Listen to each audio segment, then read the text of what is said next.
Hello बच्चों, let's see this question.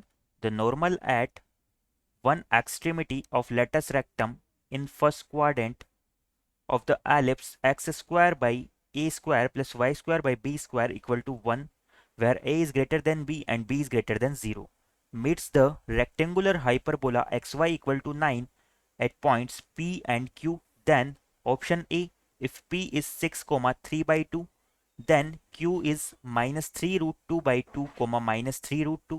Option B, eccentricity of hyperbola is root 2. Option C, if p is 6 comma 3 by 2, then q is minus 3e by 2 comma minus 6 by e, where e is eccentricity of the given ellipse.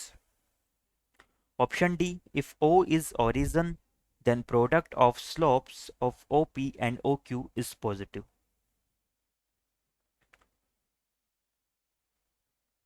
तो बच्चों, इस question में हमें दिया हुआ है कि ellipse की एक एक्सट्रीमिटी, लेटस रेक्टम की एक एक्सट्रीमिटी पे जब हम नॉर्मल ड्रॉ करते हैं तो ये rectangular hyperbola x y equal to 9 को पॉइंट पी और क्यू पे मीट करता है. इन कंडीशंस को फॉलो करते हुए हमारे ऑप्शंस को वन बाय वन चेक करना है कि हमारा कौन सा ऑप्शन ट्रू होगा. तो क्वेश्चन में जो हमें एलिप्स की इक्वेशन दी हुई है वो है x square by A square plus Y square by B square equal to 1, और यहाँ पर हमारा ए ग्रेटर देन बी है, यानी कि इस एलिप्स के लिए जो मेजर एक्सिस है वो क्या हो जाएगी, इसकी एक्स एक्सिस हो जाएगी. यहाँ पर हम एलिप्स को अगर ड्रॉ करें तो वो कुछ इस तरह से हो जाएगा.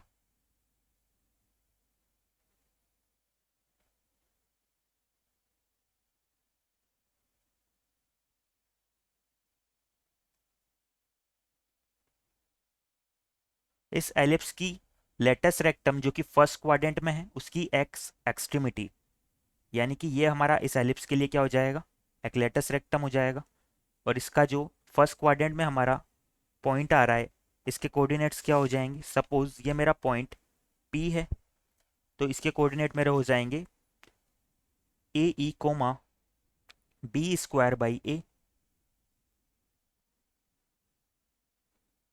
नाउ हमें क्या करना है, इस पॉइंट पी पे नॉर्मल की इक्वेशन को फाइंड आउट करना है. सबसे पहले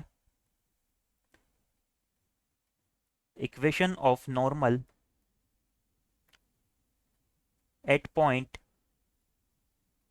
पी, जिसके कोऑर्डिनेट हमारे A E comma B square by A, for ellipse X square by A square plus Y square by B square equal to 1.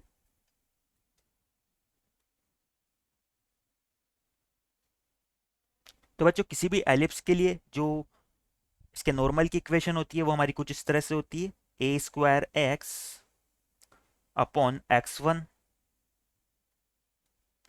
Plus minus B square Y upon Y one equal to हो जाएगा हमारा A square minus B square, या इसे हम लिख सकते हैं अगर एसेंट्रिसिटी की फॉर्म में लिखे तो ए स्क्वायर ई स्क्वायर.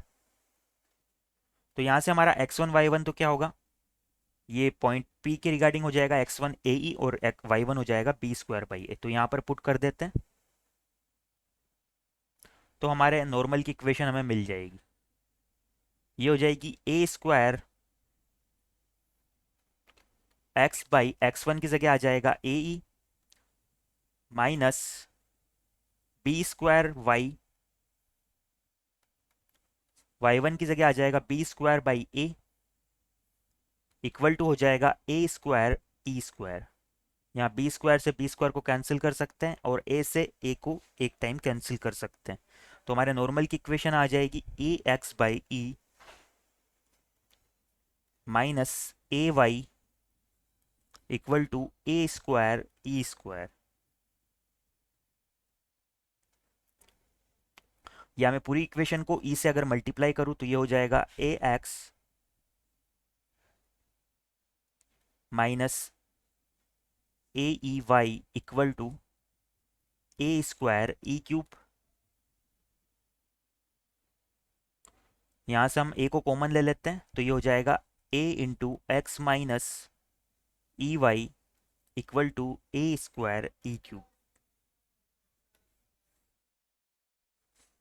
क्वेश्चन में हमें दिया हुआ है कि ये जो नॉर्मल है ये इस हाइपरबोला को पॉइंट पी और क्यू पे मीट करता है. अगर इसे हम इक्वेशन 1 नाम दें तो यहाँ से हम लिख सकते हैं equation 1 meets hyperbola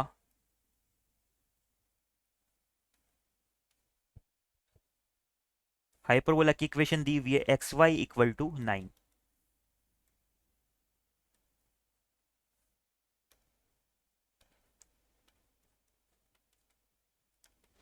eight points P and Q. तो बच्चों यहाँ से हम क्या कर सकते हैं, y की वैल्यू को 9/x यहाँ पर पुट कर देते हैं, इसे इक्वेशन 2 नाम दे देते हैं। तो यहाँ से हम लिख सकते हैं बाई इक्वेशन 1 एंड 2। हम इनके इंटरसेक्शन पॉइंट p और q के कोऑर्डिनेट फाइंड आउट कर लेते हैं। तो y की वैल्यू को 9/x जब हम 1 में पुट करेंगे तो ये हो जाएगा a इंटू, यहाँ से a से एक a को कैंसिल कर देते हैं,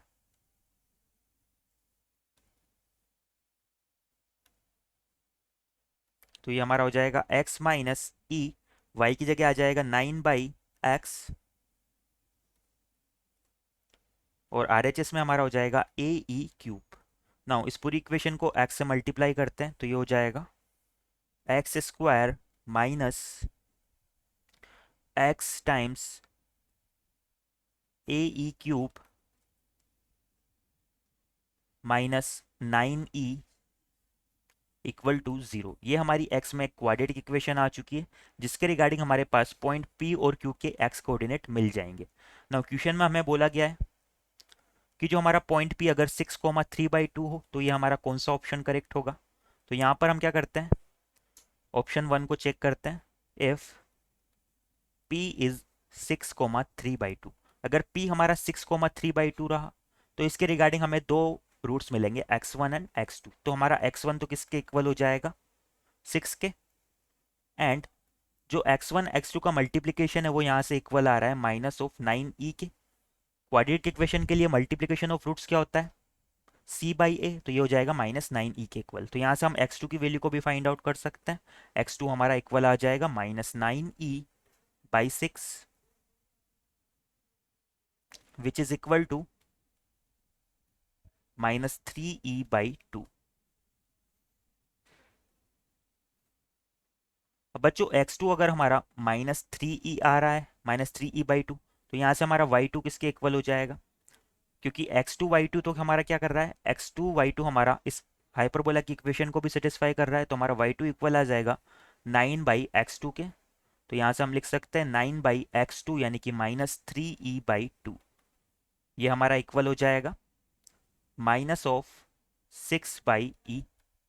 तो यहाँ से हमारे x2 y2 पॉइंट क्या आ रहे हैं, x2 y2 जो है हमारा ये q पॉइंट को रिप्रेजेंट करता है, तो x2 y2 के कोऑर्डिनेट आ जाएंगे -3e/2 कोमा -6e।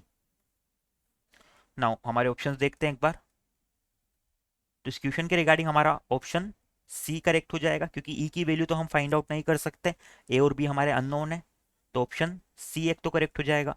और बच्चों यहाँ से हमारा ऑप्शन बी गलत हो गया, क्योंकि ई को हम डायरेक्टली फाइंड आउट नहीं कर सकते, ए और बी हमारे अननोन है। सिमिलरली ई को फाइंड आउट नहीं कर सकते तो एसेंट्रिसिटी का भी हमें पता नहीं लगेगा, तो ऑप्शन बी भी हमारा रॉन्ग हो जाएगा। नाउ लास्ट ऑप्शन को चेक कर लेते हैं। If O is the origin then product of slope O P and O Q. तो ओपी और ओक्यू की स्लोप हम फाइंड आउट कर सकते हैं।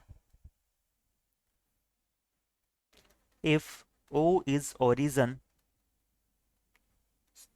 देन स्लोप ऑफ ओपी, तो ओपी की स्लोप हमारी क्या हो जाएगी, ये हो जाएगी, जो पी पॉइंट है ये x1 y1 से रिप्रेजेंट होता है, तो इसकी स्लोप हो जाएगी y1 माइनस 0/x1 - 0, जो कि हो जाएगी y1/x1 के equal. And similarly slope of O Q हमारी क्या हो जाएगी, क्यू पॉइंट जो है हमारा x2 y2 से रिप्रेजेंट होता है, तो ओ क्यू की स्लोप हमारी हो जाएगी y2/x2 के इक्वल। नाउ यहाँ से स्लोप ऑफ ओ क्यू और स्लोप ऑफ ओ क्यू की वैल्यू फाइंड आउट करते हैं।